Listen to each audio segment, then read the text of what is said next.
Pernah nggak sih kamu ngerasa gini? Ada orang yang penghasilannya biasa aja, hidupnya juga kelihatan sederhana, tapi pelan-pelan hartanya nambah. Sementara kita kerja keras, lembur, capek, tapi tiap akhir bulan masih mikir, uangnya kemana ya? Banyak orang bilang, ya orang Cina mah emang udah kaya dari sananya. Tapi jujur, yang bikin beda bukan cuma uang awalnya. Yang bikin beda itu cara mikirnya. Dan kabar baiknya, pola pikir ini bisa dipelajari. Di video ini, gua nggak mau bahas mitos, nggak mau glorifikasi siapapun. Kita bahas kebiasaan dan cara berpikir yang sering gua lihat, gua pelajari, dan relevan banget buat kehidupan kita sehari-hari. Inti satu, uang itu alat, bukan gengsi. Pola pikir pertama yang paling kelihatan, uang itu alat, bukan buat pamer. Banyak orang Cina yang secara finansial kuat, tapi hidupnya kelihatan. Biasa aja, bukan karena pelit, tapi karena mereka mikir panjang. Beli sesuatu, pertanyaannya bukan, kelihatan keren nggak? Tapi, ini bikin duit balik nggak? Atau malah habis dan nggak balik-balik? Makanya, mereka nggak keberatan pakai HP lama, nggak gengsi naik kendaraan sederhana, tapi berani keluar uang buat hal yang produktif. Pelajaran buat kita, setiap kali mau beli sesuatu, tanya satu hal simpel. Ini nambah gaya hidup atau nambah masa depan? Inti dua, mikir jangka panjang, bukan cepat puas. Banyak orang pengen cepat kelihatan berhasil, cepat naik, cepat diakui. Sementara pola pikir orang Cina cenderung pelan, tapi konsisten. Mereka nggak masalah. Untung kecil di awal, capek di tahun-tahun pertama. Nggak kelihatan, wah, karena fokusnya bukan hari ini, tapi 5 sampai 10 tahun ke depan. Makanya banyak bisnis keluarga mereka.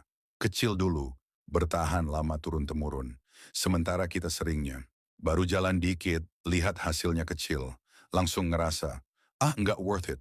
Padahal mungkin kita berhenti satu langkah sebelum berhasil. Inti tiga, kerja keras itu dasar, bukan kelebihan, ini penting. Buat banyak orang Cina, kerja keras itu bukan sesuatu yang spesial. Itu standar minimum, makanya mereka jarang mengeluh. Bukan karena nggak capek, tapi karena capek dianggap bagian dari proses. Sementara banyak dari kita, baru capek sedikit, pengen reward, baru gagal sekali, pengen berhenti, baru sepi order, langsung down. Bukan salah kita, cuman pola pikirnya beda. Pelajarannya, jangan tanya, capek nggak, tapi tanya, capek ini lagi bangun apa? Inti empat, mereka cepat belajar soal uang. Banyak orang Cina dari kecil udah akrab sama. Jualan hitung, untung rugi, nawar ngatur modal. Bukan teori, tapi praktik langsung. Makanya mereka cepat peka sama angka.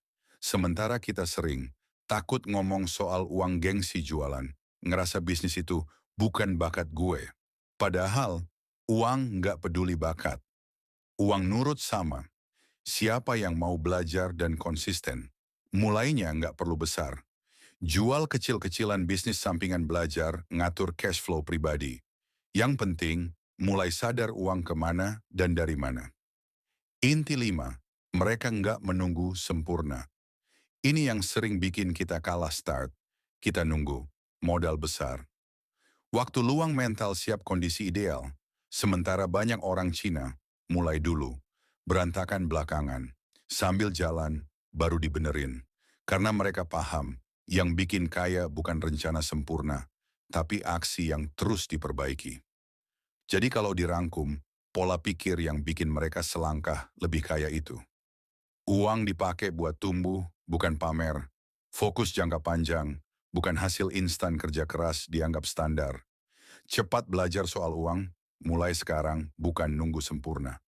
Ini bukan soal ras, bukan soal dari mana kamu lahir. Ini soal cara kamu melihat uang, waktu, dan usaha. Malam ini, coba satu hal kecil aja. Bukan langsung bisnis besar, bukan langsung berubah drastis. Cukup, catat pengeluaran kamu hari ini. Lihat mana yang bikin masa depan, mana yang cuma bikin senang sesaat. Perubahan besar selalu dimulai dari kesadaran kecil. Kalau kamu ngerasa video ini kena, jangan berhenti di sini. Kita belajar pelan-pelan. Kita bangun bareng-bareng, karena jadi lebih kaya itu bukan soal cepat, tapi soal nggak berhenti.